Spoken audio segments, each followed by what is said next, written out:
While many printers have shifted their focus, Freeport Press has remained committed to the art of print.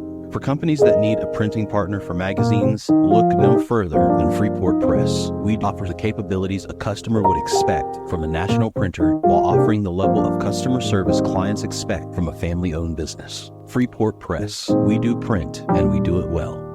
FreeportPress.com.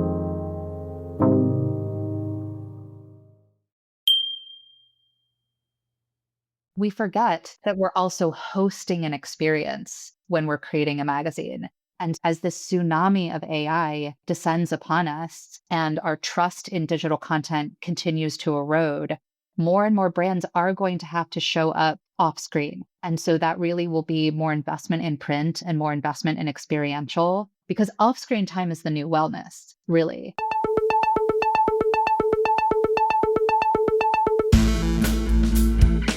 Megan Schertler wants to help you make magazines. Yes, you. And you. And you too. But she also wants to ensure that once you make a magazine, you make another one. And then one after that. She wants to make sure that you know it's not easy to create a magazine, or to run one, or to publish a second one, or to sustain a magazine or media brand, or to run a business. Megan is big on print. She's one of those extremely rare people who held down numerous magazine jobs while never working on the digital side of things. Yes, really, people like her exist. So she knows, more than many her age, that print is more engaging, produces more loyalty, and creates a deeper and more meaningful connection with the message on the page than any other medium. And so with her partners, Megan now helms In Real Life Media to help would-be magazine makers, sure, but also some of the world's largest brands navigate the realities of the magazine world. Because while we all love print here, it's hard, it's expensive, and it is, quite frankly, a pain in the ass. But it also results in something glorious. And Megan travels the world, speaking at conferences, and to people like me to spread the word. My name is Arjun Basu, and this is the final episode of Season 5 of The Full Bleed. Thank you for listening. We'll be back soon. Okay, so before we do the diving, let's just talk about you and how you got to this point. What's your history? Oh gosh, this is a long one. I've been in print for a long time. My very first job in magazines was at Marie Claire UK. And I had always been a print freak, even since I was a kid. I was obsessed with magazines. Never really knew that it was something you could kind of work in as a non-creative. Everyone had always encouraged me to be a writer, or I was into fashions, maybe like a stylist. But it was at my job at Marie Claire UK while I was still in college in London that I learned about the whole back end, like the business side. There's production and a managing editor and kind of the whole publishing team and all of that. But this was also 2010 when I was working there.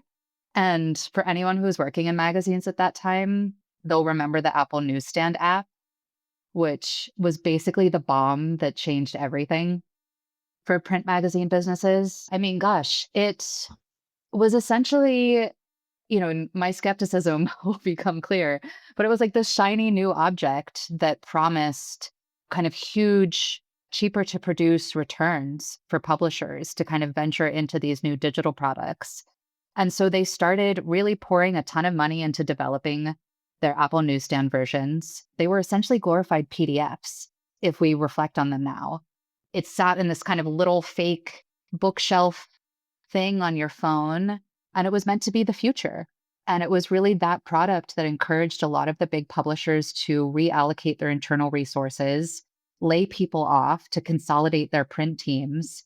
And so when I was at Marie Claire UK, it was folded into Look magazine and I believe InStyle at the time, all to chase this shiny new digital publishing dream and the revenue that it promised. At the time, it cost them their brand, essentially. They weren't seeing the long-term effects, but now when we look at those titles that really invested in that way, there's no there. They've all just become content machines. And so I, luckily, was just an arrogant 20-something New York kid when I was in that job and was like, this doesn't feel cool. I don't want to do this. This isn't why I love magazines. I had no interest in digital content or kind of publishing at that speed. And so I just promised myself I would always work in print and kind of chase that regardless of what, money or compensation it would offer. Because at that time, everyone was saying print was dead. And I was really lucky. Out of college, I had done my dissertation on Fantastic Man because it was my favorite magazine at the time. Still is, honestly. It's so great. And so I moved to the Netherlands to do my master's, reached out to Gert Jonkers, who's the editor in chief, and was like, I'm in town. Let's get a coffee. I wrote this thing about you that's 40 pages long. You should read it. And he did, which was awesome. He was so generous and invited me to the office. And long story short, I ended up being their managing editor for 3 years. And so I went from seeing, the scramble inside Time Inc. at Mary Claire to seeing the polar opposite brand model where here was a team that was like really intentional and like really stubborn about the type of magazine they wanted to make. And they wouldn't budge an inch on, their standards and who they wanted to collaborate with. And because of that, they were also the defining indie title kind of at that moment. You look at every luxury brand now, and they've essentially ripped off Fantastic Man and the Gentleman's brand identity in terms of like the typefaces they're using, kind of the whole utilization of white space. So they were it at the moment. And so it gave me confidence that a print first business could work. You just had to do it in a really particular way. And it was essentially building a brand. So I was with Fantastic Man for 3 years and then decided to move back home to New York. That's where I'm from originally. And I took over Document Journal as their managing editor. I was the first full-time hire there. This is when Nick Vogelson was looking to build a kind of digital extension of the magazine, which, as I've just said, I'm not the most enthusiastic person about digital media, but it was a really interesting challenge for me to think, how do you take an 800-page book, like a fashion magazine that's mainly visual? What is its purpose online? How do you think about that? What's the user experience? And so it was a really interesting exercise for me. I also helped him staff up for the first time. So kind of hiring a digital editor, assistant editor, getting a full-time visuals editor, et cetera, which was great practice for me as well. And then after Document, had the amazing opportunity to join the interview team as Interview was relaunching after its bankruptcy. I was there with Richard Turley and Mel Ottenberg. Tom Bettridge, was the executive editor at the time. And that was my first time really working with such a legacy title, really having an archive at our disposal and thinking about the responsibility that you carry at a legacy title like that when you are kind of utilizing and kind of bringing an archive into the future. And then the biggest curveball ever happened. So I was hired then by Hypebeast, which for those that don't know Hypebeast, it's predominantly a digital media company. It's based in Hong Kong.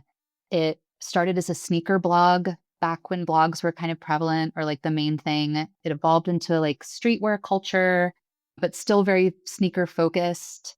And they hired me to run all of their English language publishing business, essentially, and to oversee it. So that's social media, the website, the magazine, handling any kind of brand partnership deals that require editorial extensions.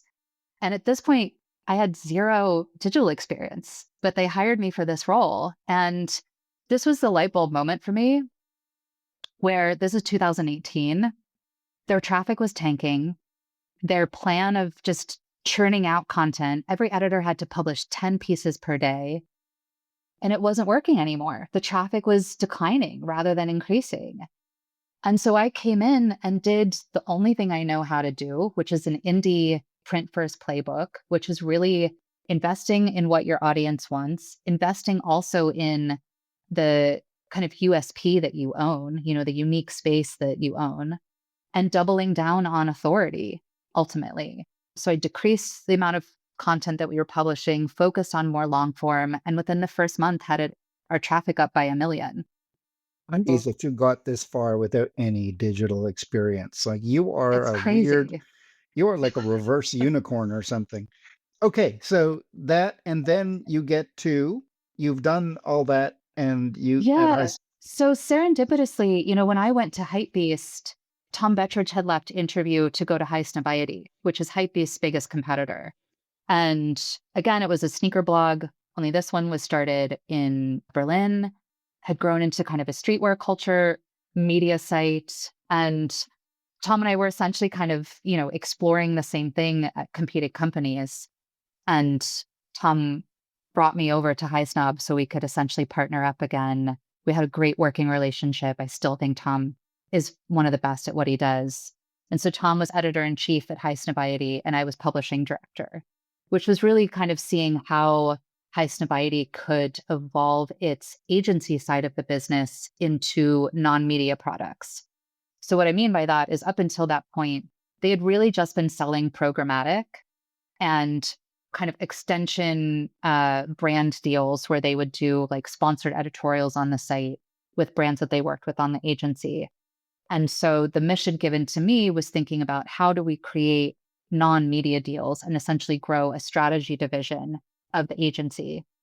So that was really essentially leveraging editorial to build authority. So we started doing more white paper projects, thinking about, how we position the magazine as much more of like a kind of cultural driver rather than just a cultural reporter. And we had great success. So I was there for a few years. And this is peak COVID time that I'm at High Snob. And it was during that time that I'm sure you saw the same, just like all these indie titles were launching during COVID. I think actually, I remember you and I both said the same joke where it's like, if you weren't making a sourdough starter, you were launching a magazine. Like It's they just just were, incredible the amount it of was people wild. that have been on this show that say, it was COVID. That's when they started thinking about the magazine. It's just unbelievable how many people are like that. Totally. Yeah. It was like an instigator for so many. And so personally, because I guess I am that kind of print analog freak, I was like, yes, this is our moment. They're back. Everyone who said print was dead can just shove it, essentially. But then I would be so bummed because these titles that I would start getting into would disappear after like the third to fifth title. And so I just out of my own curiosity started reaching out to some of them to find out what happened. And it was pretty consistent across the board. It was burnout. So the reason that that was happening was a combination of one, a lot of the best magazines now are not founded by people who come from media or publishing. They're really creatives who have a vision for something, and a magazine feels like the best medium. Or they're people who are really active and passionate about being in service of their community. And they also see a magazine as a vehicle for that, but they don't come at it from media or publishing training. In combination with also all of the advice that has been given for the past 10 to 15 years and largely still continues to be given is digital first.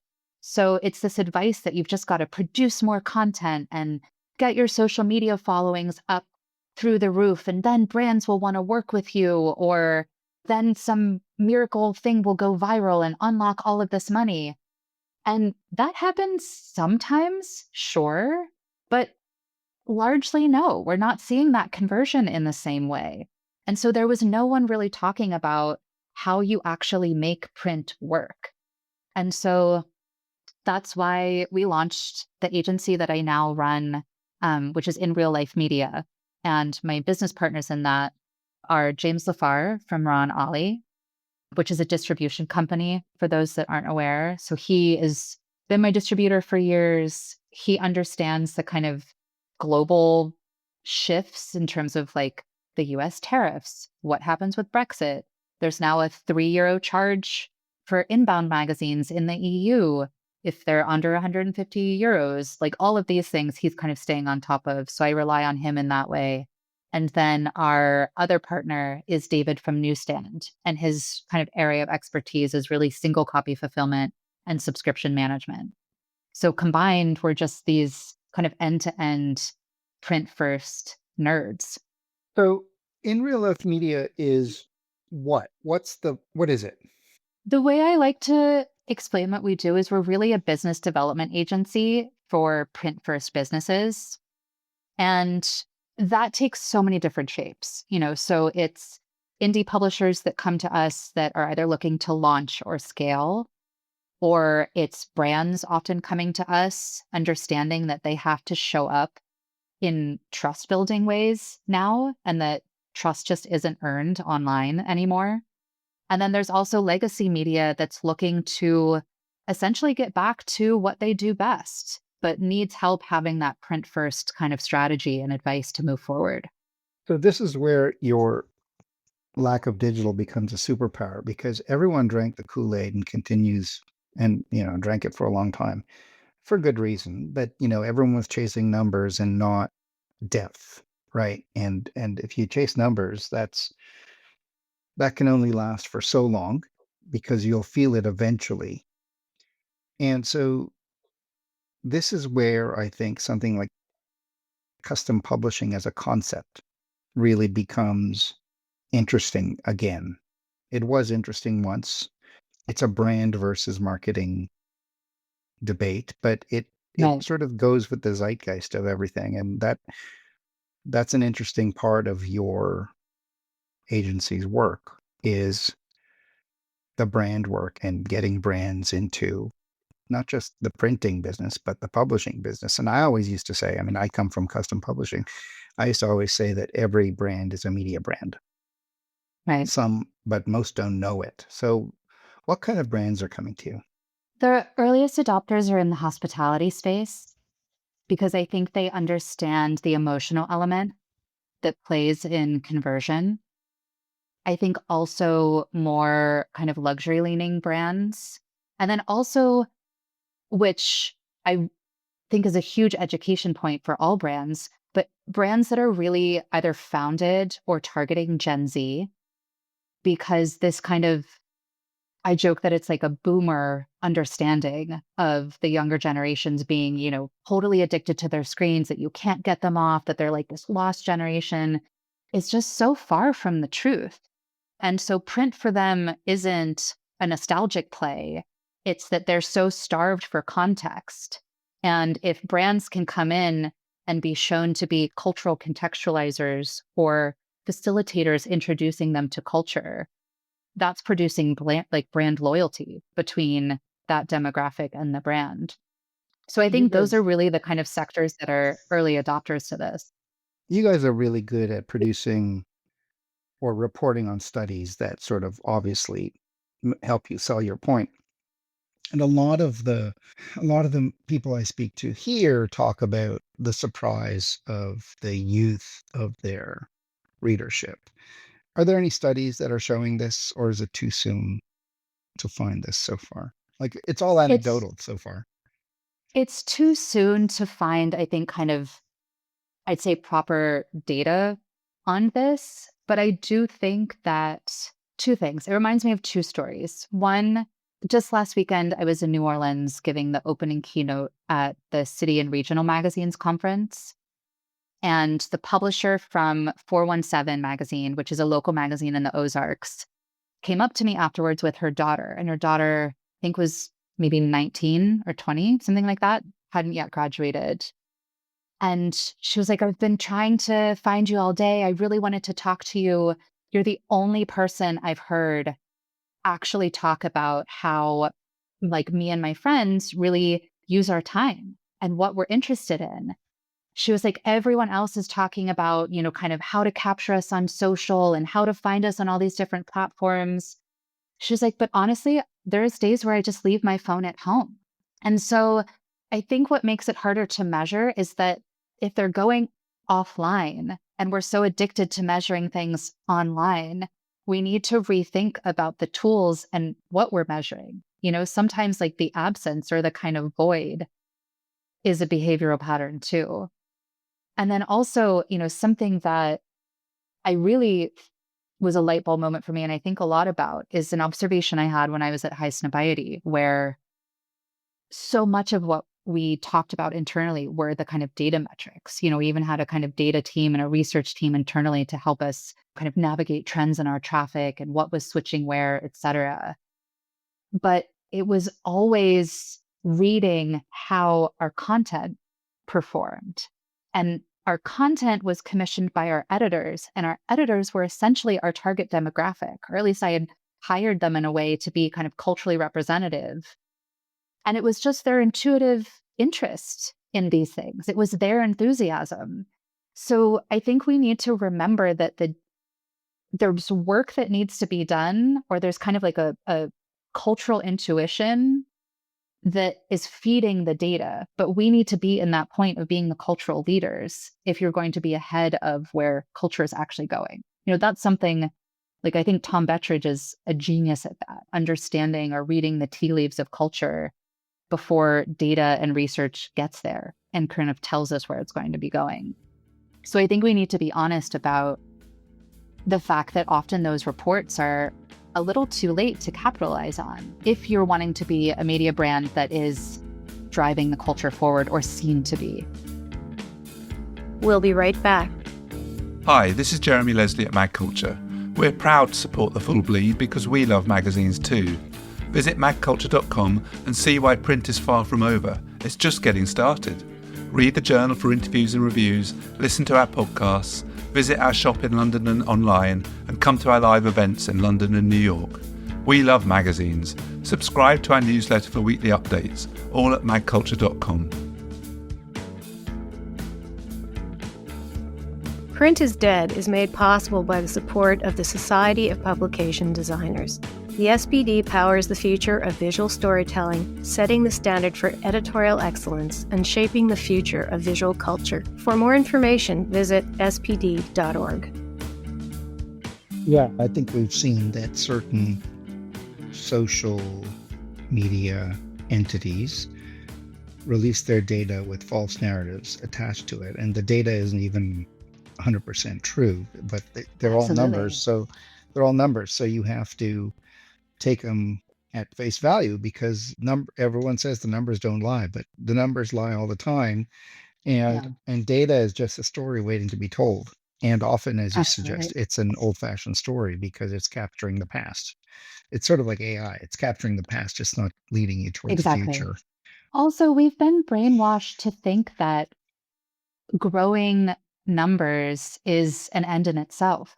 I think this is a trap that a lot of print publishers or kind of print titles get caught up in, is they see their Instagram growing, but to what end? Are those really the people that are going to be subscribing to you and showing up to your events and coming along this journey with you? If they're not, then who cares if they're following you?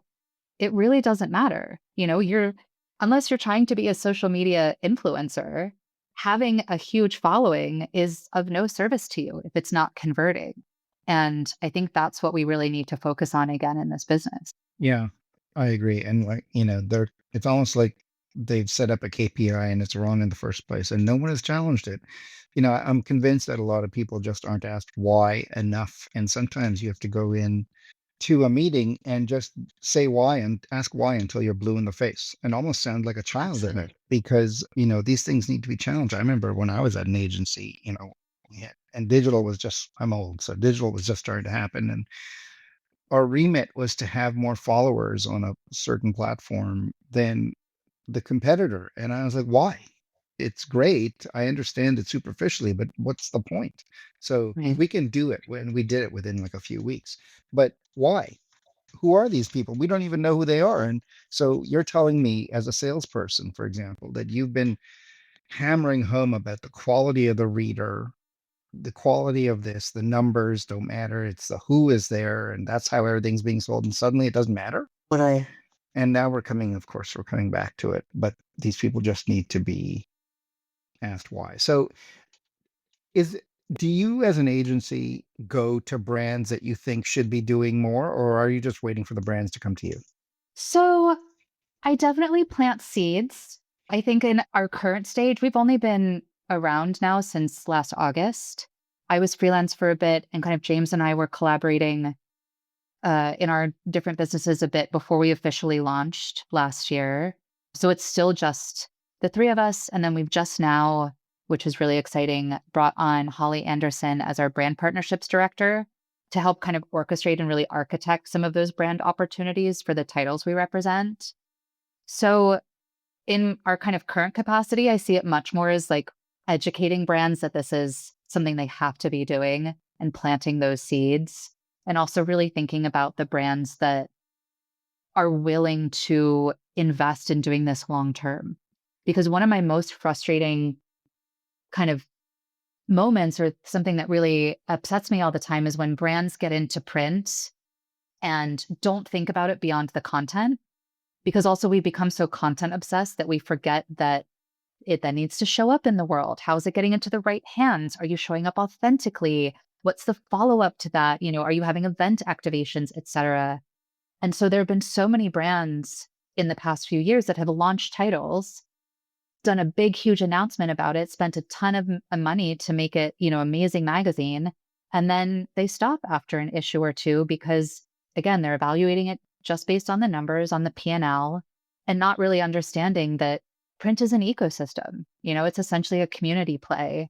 And so on the brand side, it's a much, I think, longer conversation to get them to understand that you're not just investing in starting a magazine, but you're investing in the marketing mechanisms that go in that some of it might be measurable in different ways than you're used to. So it's actually even changing internal structures sometimes when these brands Because launch magazines. you've created a sub brand of your own brand, and Exactly.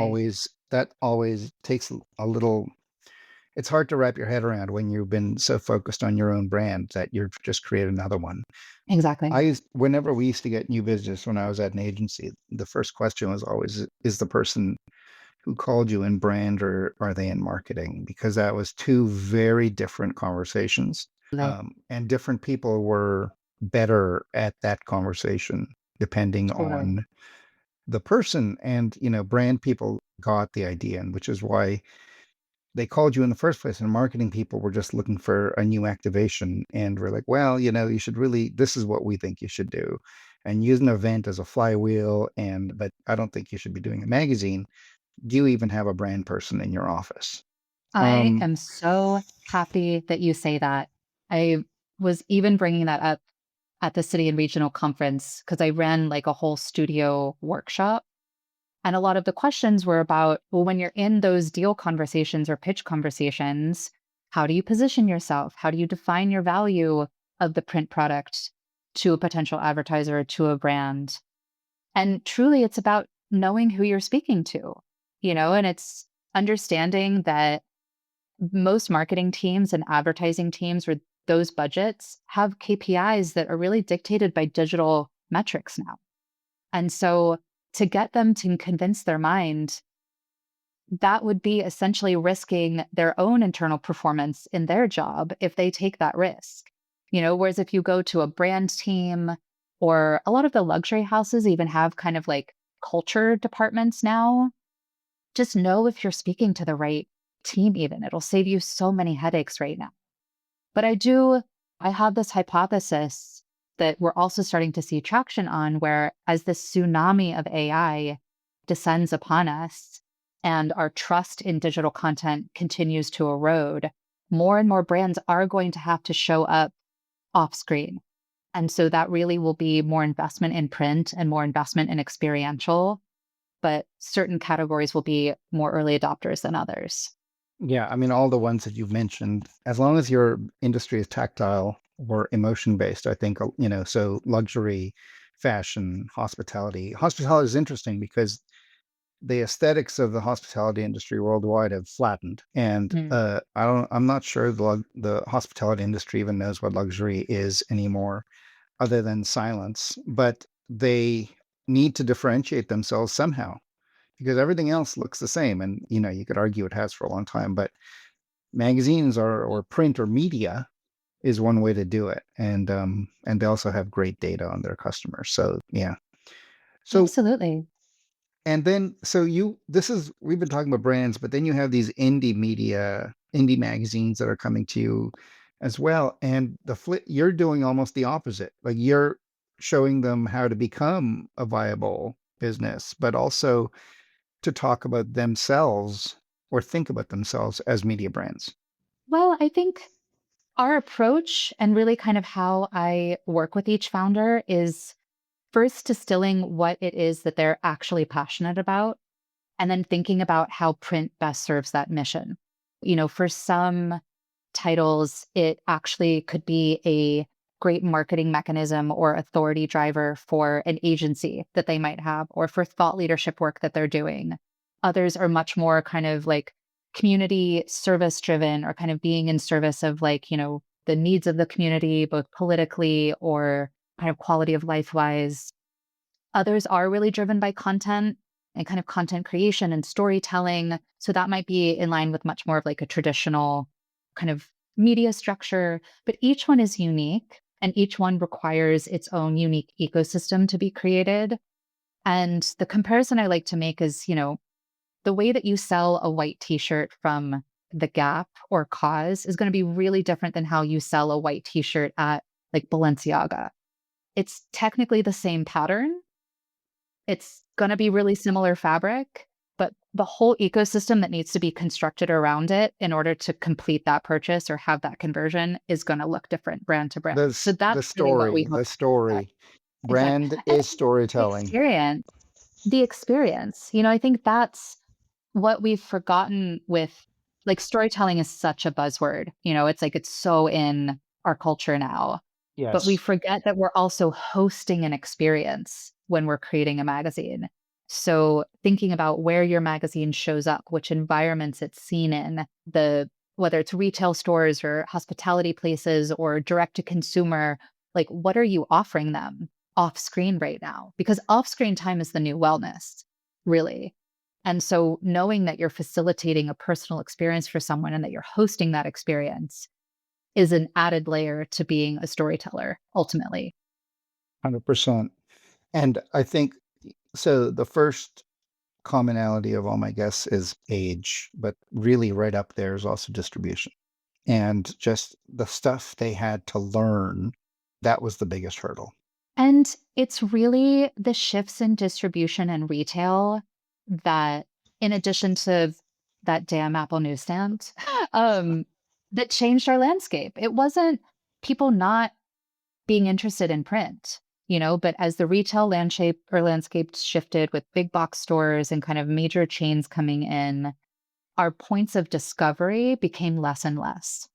And, I think that's what's really interesting post COVID is every single demographic felt exacerbated by screen time during COVID. And so now being out in the world and kind of investing in our communities or being present in our communities is also a part of what we seek. And so these smaller indie stores are popping up at such a rapid pace, more and more magazine stores or curated stores that have magazines. And so understanding that retail is not just a revenue driver, but it's a point of discovery for people to engage in your brand and also be validated by the curated retail environment. It's a huge opportunity for these new titles that are launching.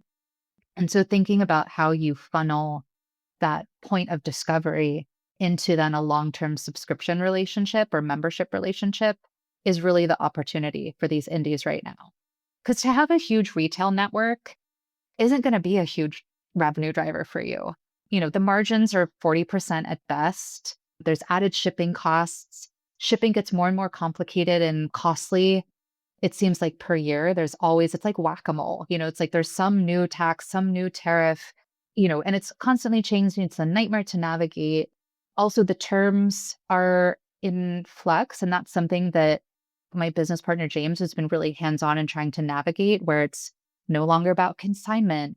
How do we get these retailers to really believe in firm sale for indies that are quantities of, maybe 5 to 10 that they're ordering, like smaller batches? So that whole landscape needs to be, or I'd say the expectations for retail need to be managed when it comes to the indie world. Because a red thread that I see on my side when I work with indies is that the thrill of seeing themselves on a newsstand encourages them to maybe over prioritize newsstand as a revenue driver. It's like, of course they want to be in every store and they want to be in every city. But then when they realize it's kind of sometimes a break-even point, it's disappointing for them. Whereas if you really think of it as a discovery and kind of pulling it into your funnel for D2C, it's a game changer. It's interesting because but I've never heard it said that way, that, newsstand sales or distribution is really a function of strategy It can be. and I think brand there are strategy. There's certain titles that then push it over and have really robust distribution. Monocle's a great example. I haven't worked with Apartamento, but Apartamento you see everywhere. I can imagine that's pretty robust. So there are titles that kind of break that point. But when you're starting and you have limited budget and are working with a smaller print run, it really is best to think about like, okay, what are the key retail stores that I should be in, almost as a validator to kind of put you in the family of best in class indies. And also remembering that, of course, to launch a magazine, you've got to be a magazine obsessive, but to run a magazine store, you're even more of a magazine obsessive. And so if you can get those store owners excited about your new title, they're going to be blasting it out on your behalf. And there's added, organic marketing opportunities there. So it's a huge opportunity in terms of like strategic marketing. You talked about AI a little before, and I don't know if I want to talk about it, but I feel like I need to because I think this is like you said, it's a huge opportunity actually. And, we're in that era where people are going to really screw it up before they get it right, at least in the public facing part of it. So what do you tell like I'm a person, I'm coming to you with an idea, or I'm a brand and I think I can do something and I'm not sure that I want to do a magazine because it might take too long and the world's changing too fast. Like, what do you say to that person? I would say this is actually step one of all my conversations is really trying to get to the root of what their core mission is. And it's funny, a lot of my initial conversations with publishers end up being a little bit like a therapy session because indies aren't people wanting traditional media careers. These are people who really are either feeling called to have a more kind of mission-driven life and kind of work or kind of career, or are feeling really passionate creatively to make a magazine. And I have to essentially excavate if one, they have the passion and the commitment to make it an ongoing investment. It's like passion and creativity isn't enough. And you might have an idea for issue 1, but can you make 10 of them? Are you excited to keep doing it? And, with the way that the world is, it's on fire in many ways. And there's so many variables that are out of our control.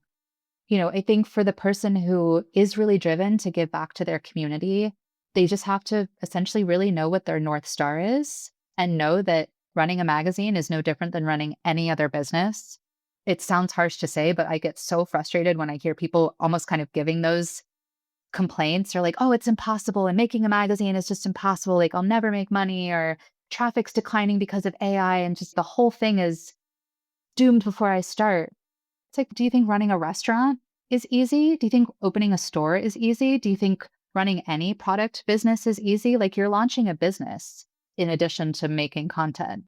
And so knowing that there's going to be a lot of non-creative work and frustrating things that you're going to have to learn along the way has to be a part of what excites you or adds to the kind of creative challenge.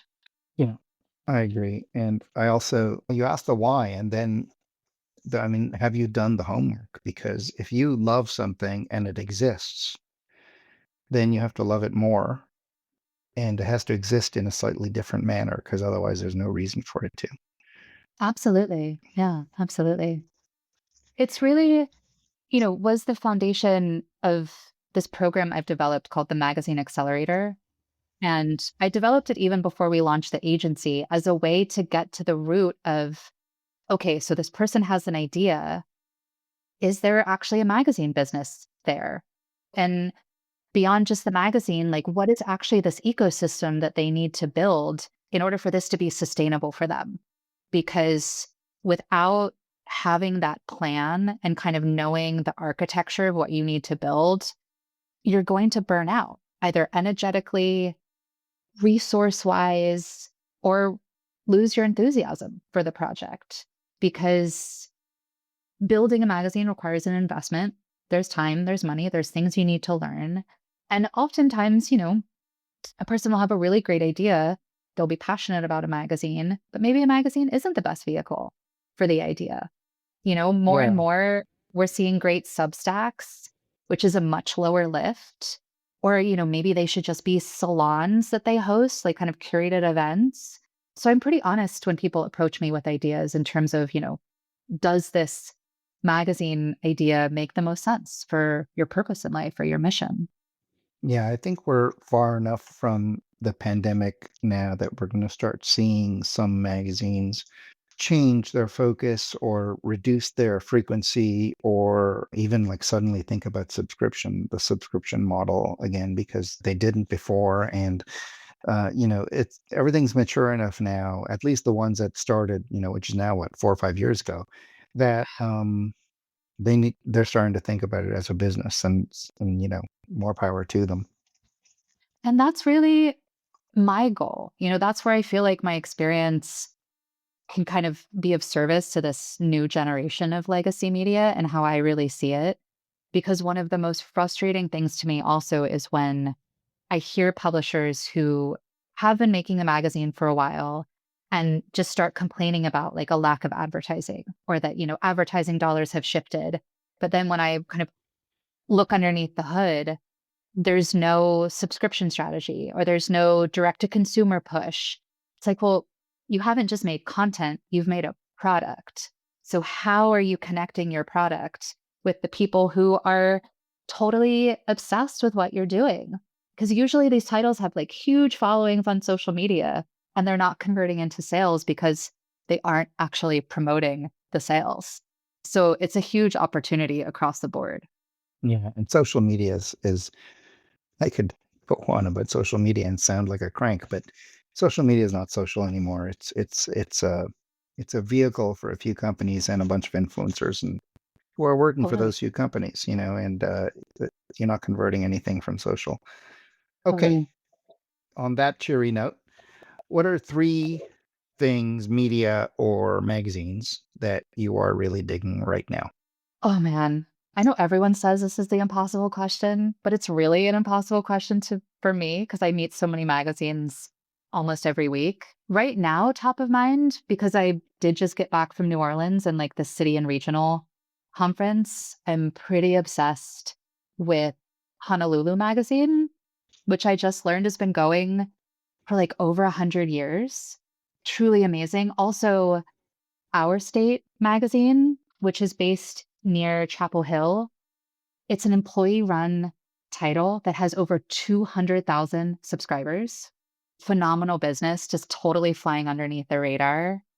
And then from the indie world, I talk about them a lot just because I think they're crushing it, but Untapped. I just got the new issue, Yeah, and I know you've they're spoken to Tiffany. yeah, I had the pleasure of working with them a little bit last year and just, one, the founder's commitment to the magazine and to editorial integrity. And I think under Tiffany's leadership, it's just defining how you do that properly and well. yeah. I And to think great Untapped impact. is just an example of custom media done perfectly. Oh my gosh. I was at their event in New York, like after New Orleans, I was in New York for a couple of days. And it was at the Judd Foundation, and there was a line down the street for an indie architecture and design title to like take over Soho. It was phenomenal. So yeah, I want to drive visibility to them as much as possible because I would love for more and more brands to understand and be inspired by what they're doing. Well, thanks. Thanks for being here. This was such a pleasure. Thank you for having me. This has been The Full Bleed, a podcast about the future of magazines and the magazines of the future, and a production of Magazium LLC. This episode was produced by Patrick Mitchell. The theme music was composed and played by Jason Camelot. If you'd like to comment on this show, send an email to hello@magazium.co or visit our website at magazium.co, where you can read transcripts of all of our interviews from all of our podcasts, along with portfolios, archival photos, links, and more. You can also tell us what the mags you miss. Just fill out the form on the website. Once a month, we'll select the name of a lucky person, and they could win some fine swag. Speaking of which, we have a swag shop. My name is Arjun Basu. Thanks for listening.